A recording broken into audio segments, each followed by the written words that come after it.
कहानी की शुरुआत होती है जीयूक नाम के एक आदमी से जो मुश्किल से मुश्किल ताले और तिजोरी तोड़ने में माहिर था। पेश कीमती चीजें चुरा कर उसे बेचना ही उसका काम था। वो अपना काम इतनी चालाकी से करता था कि अब तक 100 चोरियां करने के बाद भी वो पकड़ा नहीं गया। एक दिन अपने मिशन पर वो एक बिल्डिंग में घुसकर करोड़ों की कीमत वाला एक पत्थर चुराने की तैयारी कर रहा था। इस तिजोरी में कई मुश्किल ताले थे और इसे तोड़ना लगभग नामुमकिन था, लेकिन जीयूक भैया के लिए ये बाएं हाथ का खेल है। वो ताले तोड़कर पत्थर चुराने में कामयाब हो गया और सारे गार्ड्स को चकमा देकर बाहर भी निकल गया। लेकिन बाहर निकलते ही गलती से उससे वो पेश कीमती पत्थर टूट गया। बेचारे की सारी मेहनत मिट्टी में मिल गई थी, लेकिन उसने हार नहीं मानी और वैसा ही हूबहू डिजाइन बनाकर नया पत्थर तैयार कर लिया। फिर वो उसे बेचने के लिए एक मशहूर दुकान में गया, लेकिन दुकानदार को देखते ही पता चल गया कि ये नकली है और उसने जीयूक से कोई भी लेन देन करने से साफ मना कर दिया। लेकिन जीयूक भी जानता था कि ये दुकानदार आमतौर पर तो नकली चीजें बेचता है और इसीलिए उसने पुलिस के सामने दुकानदार की पोल खोलने की धमकी दे दी। हार मानकर दुकानदार को वो पत्थर लेना ही पड़ा। जीयूक का बेस्ट फ्रेंड गोइंग भी उसका पार्टनर था। उसकी खासियत थी कि वो मामूली सी चीजों में भी विस्फोटक फिट कर लेता था। इस चोरी के बाद जीयूक ने नकली नोट छापने का फैसला किया। उसने हूबहू नोट तैयार कर लिए, लेकिन उन पर शराब डालते ही अक्षर मिट जाते थे। जब बात नहीं बनी तो उन दोनों ने एक हीरे की दुकान लूटने का फैसला किया, जिसमें लगभग 3 करोड़ का माल था। लेकिन ये काम इतना आसान नहीं था, क्योंकि दुकान में चारों ओर सीसीटीवी कैमरा लगे थे। कैमरास को हैक करने के लिए उन्हें एक जबरदस्त हैकर की जरूरत थी। तो इस काम में उनका हैकर होगा जैंग बे। उसके बारे में अफवाह थी कि एक बार उसने पैसों के बदले अपने ही साथियों की मुखभरी पुलिस को कर दी थी, लेकिन फिर भी जीयूक और गुइन ने उस पर भरोसा करके उसे अपने साथ शामिल कर लिया। इसके बाद जीयूक की दोस्ती यूना नाम की एक लड़की से हो गई, जो ऐसी कीमती चीजों की एक्सपर्ट थी। दोनों घूमने गए, जहाँ जीयूक ने उसके गले का हार देखा जो यूना के पिता ने उसे तोहफे में दिया था। इसके बाद दोनों एक ज्वेलरी की दुकान पर हार की जांच करवाने गए, जहां उन्हें पता चला कि उस हीरे की कीमत लाखों में है। उसी वक्त सबसे नजरें चुराकर जीयूक ने एक बैग सोफे के नीचे खिसका दिया और वहां से चलता बना। फिर वो एक और दुकान से जांच कराने गए और वहां भी यही नतीजा निकला। ये वही दुकान है जहां जीयूक चोरी करने का प्लान बना रहा है। उसने याद रख लिया कि सीसीटीवी कैमरा कहाँ लगे हैं, कितने कमरे हैं और कितने गार्ड्स मौजूद है। अंत में उसने हिसाब लगाया कि उन्हें 10 मिनट के अंदर ये चोरी पूरी करनी होगी। चोरी वाले दिन यूक जो बैग दुकान में छोड़कर गया था, उसमें विस्फोट हो गया, जिससे सारे गार्ड्स का ध्यान भटक गया। उसी वक्त सैंग बे ने अपने शातिर दिमाग से सारे सीसीटीवी कैमरास हैक कर लिए ताकि जीयूक और गुइन अंदर जा सके। उसने अलार्म सिस्टम भी बंद कर दिया, जिससे तिजोरी को हाथ लगाने पर गार्ड्स को बिल्कुल पता न चले। लेकिन जितना टाइम उन्होंने सोचा था, गार्ड्स तो उससे पहले ही लौट आए और गुइन ने उनकी गाड़ी का शीशा तोड़कर उनका ध्यान भटकाए रखा। उधर जीयूक तिजोरी से सारे हीरे चुरा कर फरार हो गया। बाद में तीनों ने मिलकर जम के जश्न मनाया। अगले दिन हीरो के मालिक चो को चोरी की खबर मिली तो वो आग बबूला हो गया, लेकिन वो इन चोरों की काबिलियत से इम्प्रेस भी हो गया कि इतनी कड़ी सिक्योरिटी में से भी हीरो पर हाथ साफ कर गए। जो असल में एक करोड़पति बिजनेसमैन और एक गैंगस्टर था, जिसने न जाने कितने लोगों का खून किया था। वो खुद भी एक बड़ी चोरी की तैयारी कर रहा था और इसीलिए उसे ऐसे ही शातिर चोरों की तलाश थी। उसने कई किडनैपर्स और ताला तोड़ने वालों को टेस्ट किया, लेकिन कोई भी उसके काम के लायक नहीं था। लेकिन अब वो समझ गया था कि जिन चोरों ने इस चोरी को अंजाम दिया है, वो उसके काम में बिल्कुल सही बैठेंगे। इसीलिए उसने अपने सारे आदमियों को इन चोरों को ढूंढने में लगा दिया। अगले कुछ दिनों तक उसके आदमियों ने हर हीरे के दुकान पर नजर रखी और जल्द ही उन्हें जीयूक और उसके ठिकाने का पता चल गया। चो ने उन तीनों से मुलाकात की और अपने चोरी में हिस्सेदार बनाने के लिए उन्हें 5% कमीशन देने का वादा किया। वैसे इनके पास ज्यादा चॉइस है नहीं, क्योंकि इन्होंने अगर मना किया तो चो इनके पूरे परिवार को मार डालेगा। आखिरकार जीयूक मान गया और चो ने उन्हें बताया कि लगभग 150 करोड़ का काला धन शिप के जरिए कोरिया में आने वाला है। जहाँ ये शिप आकर रुकेगी, वहाँ दुनिया का सबसे तगड़ा सिक्योरिटी सिस्टम है। इसके लिए चो ने उन्हें फूड कूपन्स दिए। चो चाहता है कि वो तीनों इन फूड कूपन्स का इस्तेमाल करके इस चोरी को अंजाम दे। इसके बाद जीयूक ने प्लान बनाना शुरू कर दिया, क्योंकि ये उसकी आज तक की सबसे बड़ी चोरी होने वाली थी। उधर चो ने सैंग बे को अलग से बुलाकर उसे ज्यादा पैसा देने का वादा किया ताकि वो जीयूक और गोइन पे नजर रखे, क्योंकि आखिर कोई चोरों पे भरोसा करे तो करे कैसे। उधर पुलिस अभी भी हीरो के चोर को ढूंढ रही थी। उन्होंने सीसीटीवी फुटेज में देखा कि जीयूक ने ही वो बैग दुकान में रखा था। वो उसका पता ढूंढकर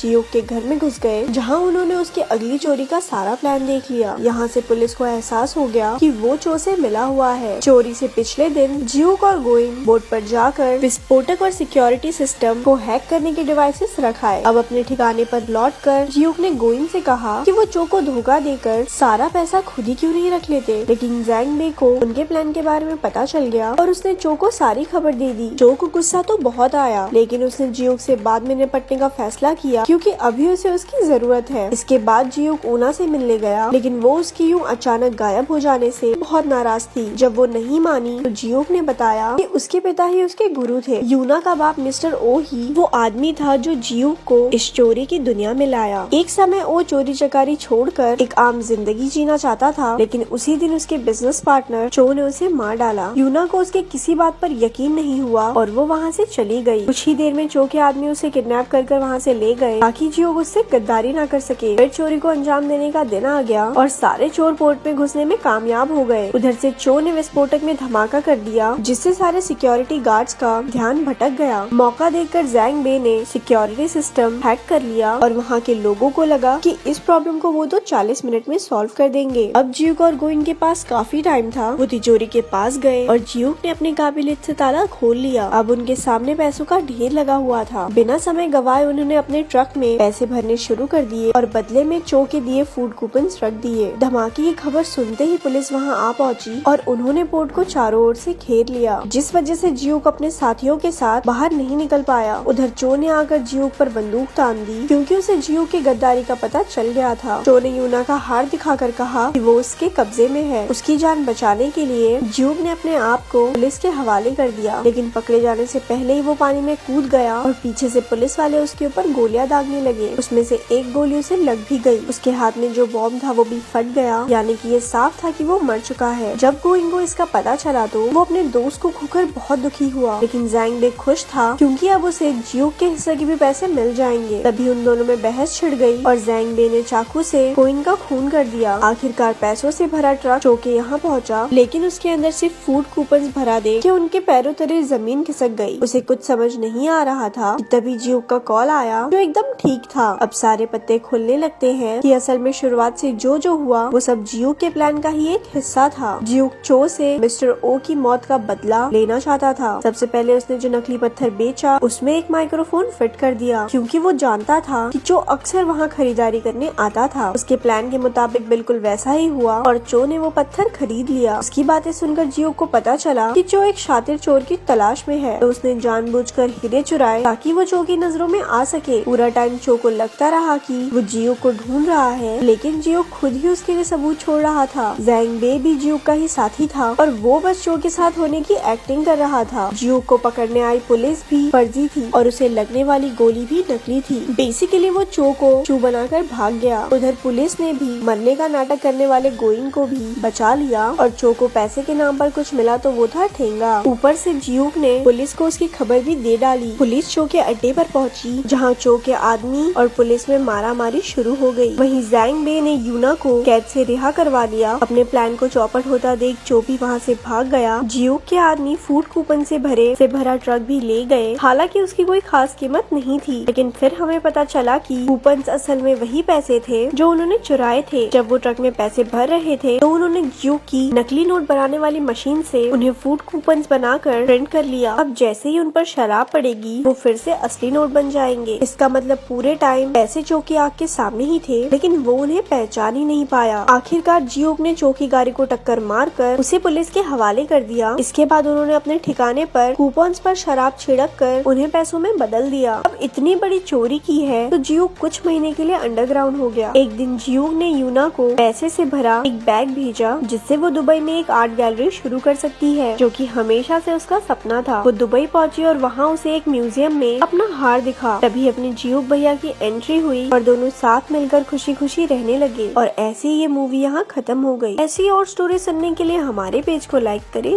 धन्यवाद।